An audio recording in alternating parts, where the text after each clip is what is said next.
Halo semua, kembali lagi bersama saya Johan di Jurnal Trading ID. Jadi pada kesempatan video kali ini kita akan membahas kembali untuk update dari pergerakan XAUUSD atau gold ini sendiri. Dan kalau kita lihat ya hasil dari FOMC ya, ini kalau kita lihat memang si Fed ini sendiri masih memutuskan untuk menahan suku bunga acuan gitu. Jadi suku bunga acuan ini tidak ada perubahan, itu masih tetap di angka 5,5% gitu teman-teman. Nah ini juga sudah kita bahas juga di channel Telegram Jurnal Trading ID yang saya sharekan kepada kalian semua ya.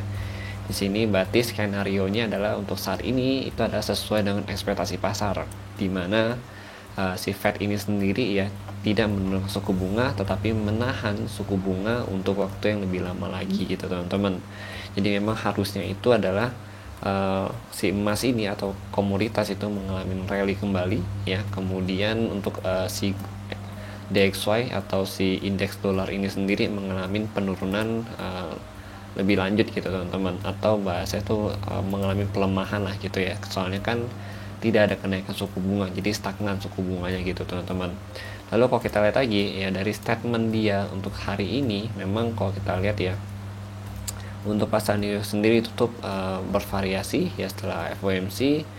Kemudian The Fed juga mengumumkan rencana, nah di sini The Fed juga mengumumkan rencana untuk memperlambat laju penarikan neraca keuangannya setelah menghabiskan sebagian besar waktu di awal tahun untuk memperingatkan perubahan tersebut.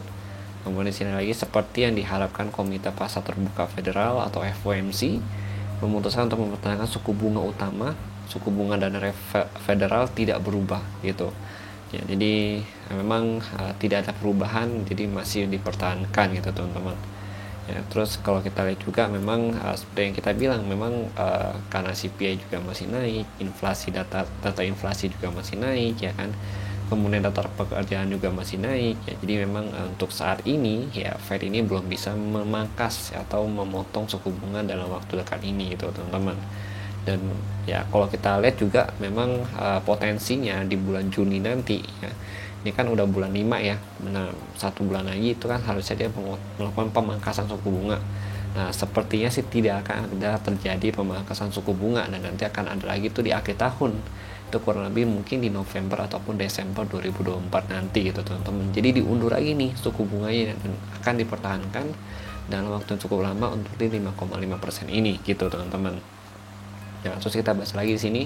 Sebelumnya, data dari laporan ketenagakerjaan ADP menunjukkan gaji swasta Amerika meningkat lebih dari perkiraan pada bulan April.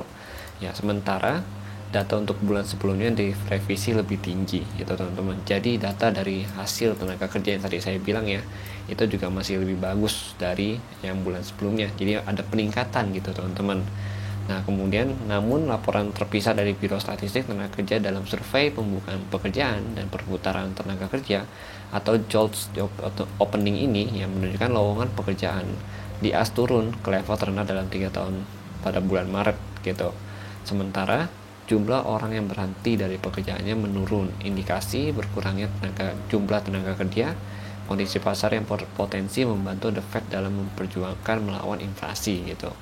Jadi memang kalau kita lihat hasil ya report dari tenaga kerja yang pertama dari ADP itu masih membagus ya, atau bahasa itu membaik gitu ya. Kemudian tapi di sisi lain lowongan pekerjaan tuh semakin sedikit gitu yang dibuka gitu teman-teman. Nah, tapi di sisi lain lagi dengan sedikitnya lowongan pekerjaan dibuka, tapi ya ada tapinya, yang berhenti bekerja ini masih belum banyak gitu. Jadi masih mempertahankan posisi atau masih berada di dalam pekerjaannya itu sendiri gitu teman-teman. Jadi belum ada pengurangan ya gitu. Makanya kalau kita lihat untuk saat ini ya memang Fed ini belum bisa mengambil keputusan nih untuk bisa menurunkan suku bunga. Jadi kalau kita lihat juga dampaknya apa? Dampaknya adalah ke si dolar dia sendiri atau mata uangnya. Di mana mata uangnya atau si indeks dolar ini yang tadinya ya kalau kita lihat di sini nih, ini dia udah mau breakout nih. Ya dia udah mau breakout ya di 106.38 ya. Ternyata dia langsung fell, turun lagi gitu. Turun ke level harga terendah di kurang lebih di sini.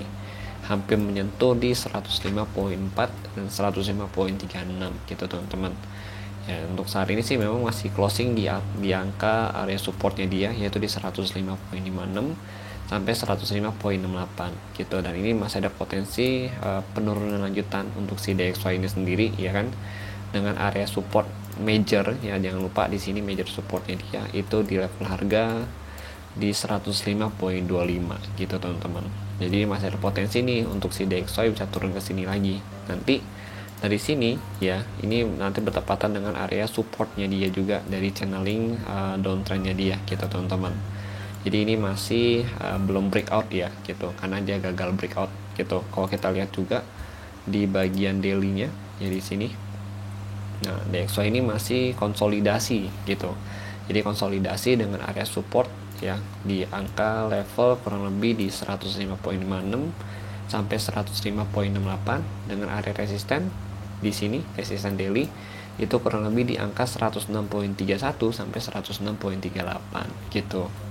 Ya, jadi itu area konsolidasi ya, atau area sideways dari si DXY ini sendiri gitu. Oke, kemudian berarti kalau misalkan DXY mau melanjutkan penurunan lagi ya, daily-nya dia harus bisa close di bawah sini nih. Nanti target turun dari daily-nya itu ke sini.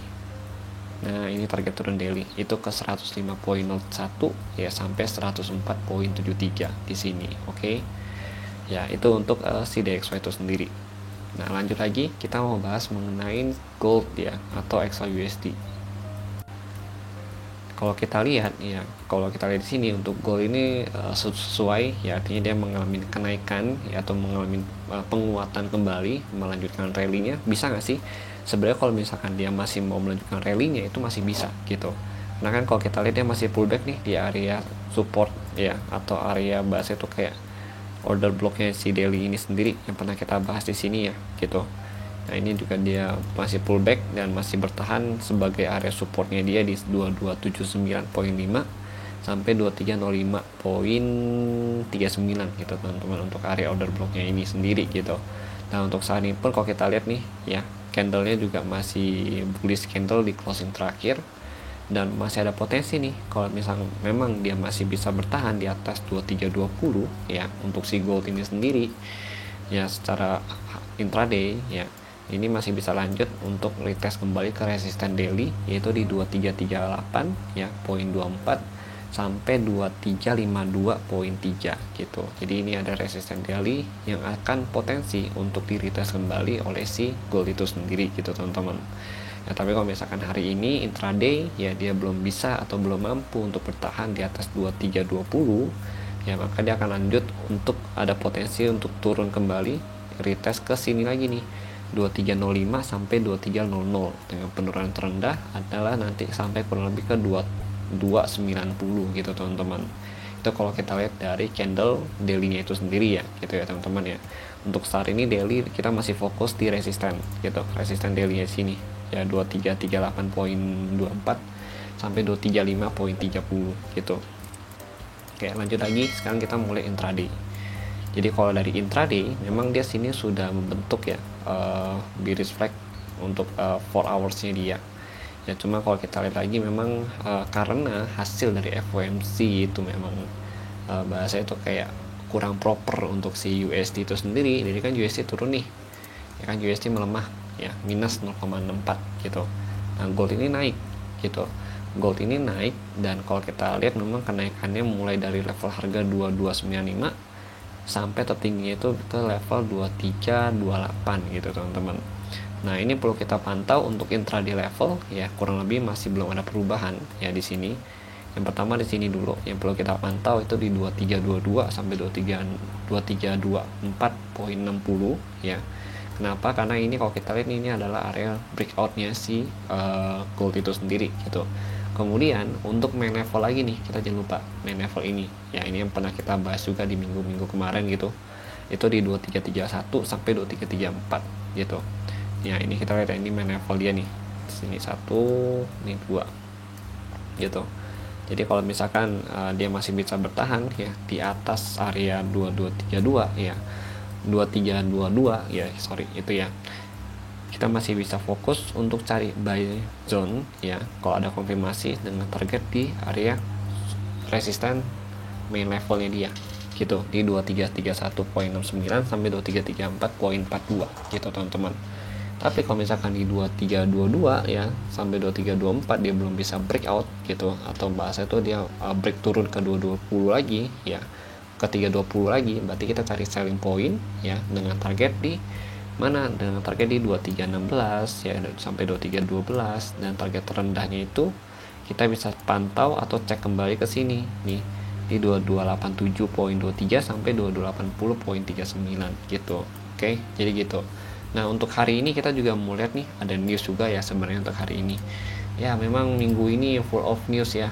Wow, luar biasa sekali sih memang. Jadi memang saya personal juga masih agak restrct untuk minggu ini, dan sudah saya infokan juga ya ke kalian semua gitu.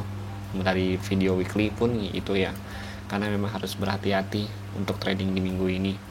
Ya, kemudian kita lihat dulu di sini untuk yang tanggal 2 Mei ya.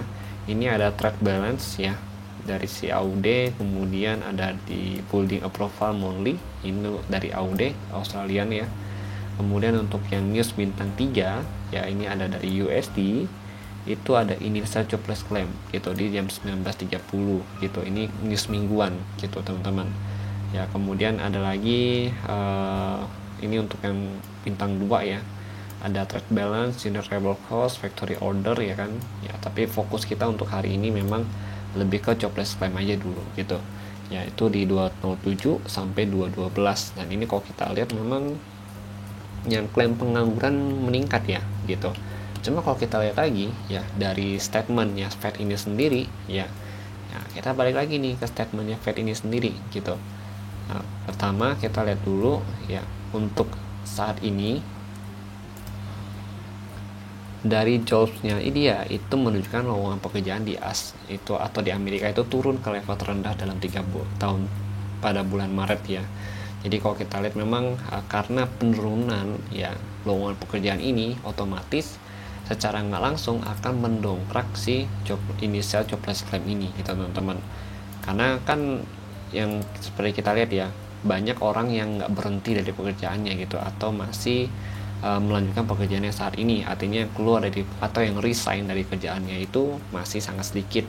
Ditambah lagi lowongan pekerjaan yang menurun gitu ya, ini menunjukkan ya bahwa sebenarnya nggak heran gitu loh kalau misalkan jobless claim ini meningkat gitu, karena otomatis orang-orang yang belum kerja atau yang belum kebagian pekerjaan itu agak susah gitu teman-teman ya, agak susah untuk mendapatkan pekerjaan gitu, karena tadi ya lowongan pekerjaannya menurun, ditambah orang-orang yang masih kerja itu belum banyak yang resign gitu, atau masih mempertahankan pekerjaannya yang saat ini gitu ya. Jadi expect to the XY nya itu masih sangat negatif ya di sini ya, kalau kita lihat dari forecastnya dia gitu ya, dan juga dari statement dari si Fed itu sendiri gitu teman-teman. Tapi let's see ya ini nanti bagaimana ya hasil dari actual datanya gitu. Kita boleh ya melihat data forecast ya di sini dan juga statement dari Fed ini sendiri, tapi tetap kita harus realita juga gitu ya, harus realistik juga melihat data aktualnya itu bagaimana gitu teman-teman. Oke, jadi jangan overconfidence, kita harus menyesuaikan juga pandangan kita nanti ketika data aktualnya sudah keluar gitu. Oke ya, kalau memang hasilnya sesuai ya, dan itu memang melemahkan dari segi DXY lagi ya, kan memang diprediksi melemah nih, berarti DXY ada potensi turun lagi dan bisa closing di bawah support ini nih. Nah, bisa closing di bawah support ini, nanti kurang lebih mungkin dia bisa ke level area support di sini ya, kurang lebih di 105.25 terendahnya dia gitu, atau terdekatnya itu bisa ke 105.4 sampai 105.30 gitu teman-teman. Nah, kemudian untuk gold itu sendiri berarti kalau DXY melemah lagi, gold ini ada potensi untuk closing di atas 2320 dengan target bisa ke level 2331.69 sampai 2334.42 gitu. Itu kalau memang sesuai dengan hasil forecast ya dari si DXY itu sendiri gitu teman-teman ya. Ya, tapi let's see nanti bagaimana. Ini juga kalau kita lihat juga masih berada di area resisten ya, walaupun ini bukan resisten major ya, ini hanya psikologi level dari si gold itu sendiri ya. Jadi kita mesti tunggu dulu, ini bisa jadi main level kita juga untuk hari ini gitu, untuk intraday gitu. Nah, kita bisa cari nih konfirmasi baik itu sell atau buy dari area ini gitu. Misalkan kita bisa konfirmasi ngambil di 15 menit gitu kan, itu juga bisa ya 15 menit ambil konfirmasi. Jika memang ada dapat konfirmasi sell, maka kita bisa selling point dulu ya di area sini. Nanti dengan target kurang lebih ya paling target utama kita ke sini dulu ya, 2316, 2312 gitu. Tapi kalau memang sampai nanti ya belum ada konfirmasi sell ya, nah begitu dia breakout dari 2324, begitu dia ambil ke sini lagi, masuk lagi ke zona kita. Nah, kita cari nih konfirmasi buy ada nggak. Kalau dapat baru kita buy, targetnya nanti ke 2331.69 sampai 2334.42 gitu teman-teman. Oke. Jadi mungkin itu dulu yang ingin saya sampaikan kepada kalian semua untuk hari ini ya, intraday level dan juga potensial news hari ini tuh bagaimana gitu. Kalau memang ada perbedaan pandangan ataupun pendapat, itu adalah hal yang wajar ya, karena ini kan dunia trading nggak ada holy grail sama sekali lah, siapa teknik yang paling bagus atau yang paling benar gitu ya. Intinya kita sama-sama melengkapi, sama-sama saling mensupport satu sama lain untuk trader ya, dan supaya tuh kita bisa profit maksimal ya di dalam market ini sendiri gitu teman-teman. Oke, jadi kalau kalian punya pandangan yang berbeda dengan saya atau analisa yang berbeda, itu boleh banget nih kalian ceritakan atau sharingkan di kolom komentar video ini. Oke, terima kasih bagi yang sudah nonton dan sampai jumpa pada video berikutnya.